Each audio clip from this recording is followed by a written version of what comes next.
Yes, aren't you excited? We're going to talk some basketball here in this lesson. And the story is this, a pretty realistic story. The story is this: Shaquille O'Neal, famous basketball player. Back when he was playing, if you look back at his entire career, he's about a 50% free throw shooter. That is, when he gets to the free throw line, he will make 50% of his shots, he'll miss 50% of his shots, roughly.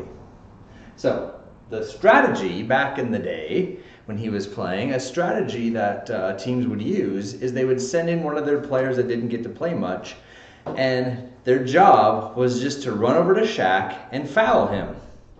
The strategy being, if you foul Shaq and he misses the free throw, you get the ball back and you can score. So it was an attempt to maybe come back in the game if you were behind, or to get a lead at a certain moment in the game. And so they would intentionally hack a Shaq because, well, we'll find out if it was a good strategy or not, because the thinking was the higher probability would be that in hacking Shaq, fouling Shaq, he would probably get 0 points at the free throw line, and the other team would get the ball back. But in order to understand this, you have to understand one more thing about basketball, and that is this thing called the 1-and-1 situation. See, in basketball, if you're fouled, that is, if you're hit across the arm or grabbed or pushed or whatever the case may be, and you're not in the act of shooting, then it's a 1-and-1 situation. What that means is you get to the free throw line and you get one shot. If you miss that shot, you get 0 points and the game just goes on. However, if you make your first shot, then you get to try another shot, 1-and-1. And on your second shot, if you miss, well, the game goes on. If you make it, the turn is over. So in a 1-and-1 situation, 3 things can happen. In that particular event, Shaquille is fouled, they line up at the free throw line. One of 3 things could happen in that turn, if you will, at the free throw line. He could miss, get no points. He could make the first shot, miss the second shot for a total of 1 point in that turn, or he could make and then make for a total of 2 points in that turn. And so the question that we're going to explore here is, what's the probability of Shaquille O'Neal getting 2 points?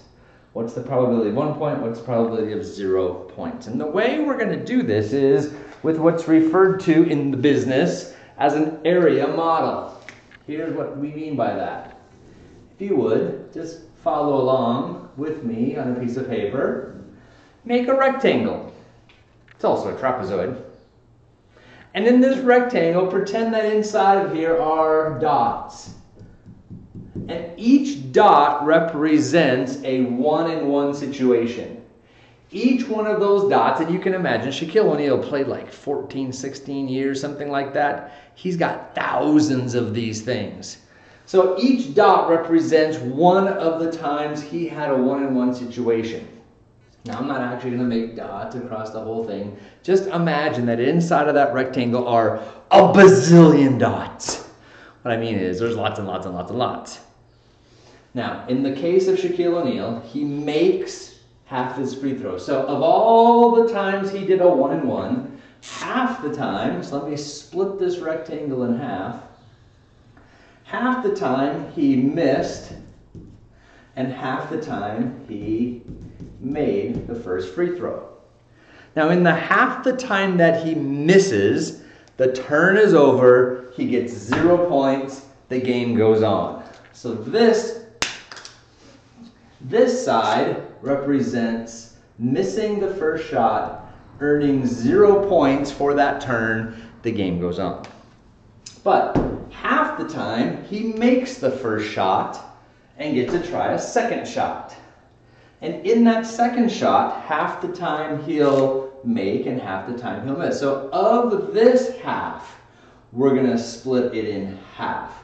So what we'd have is, this would be the situation where, remember, we're already on the make side. So he's made the first shot.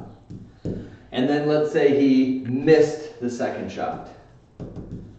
So of the half the time he makes, half of those times he'll miss, and half of those times he'll make.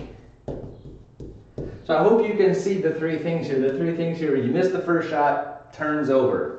Or make the first shot half the time, and then half the time miss, half the time make. So this little piece here corresponds to the 1 point per turn, and this is the 2 points per turn.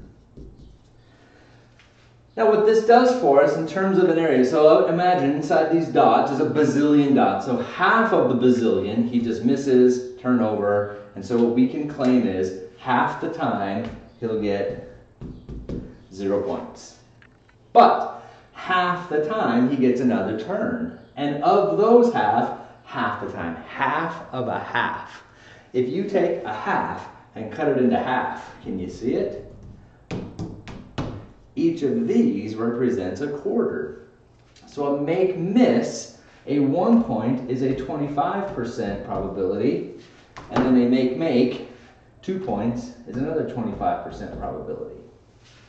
So what we're able to visualize here is a strategy for the coach. You know, if I was hired as the assistant coach and they asked me to do the analysis on is hack-a-shack a good strategy, here's what I would tell them. Well, in the long run, if you hack a shack over and over and over again, 50% of the time he'll get nothing.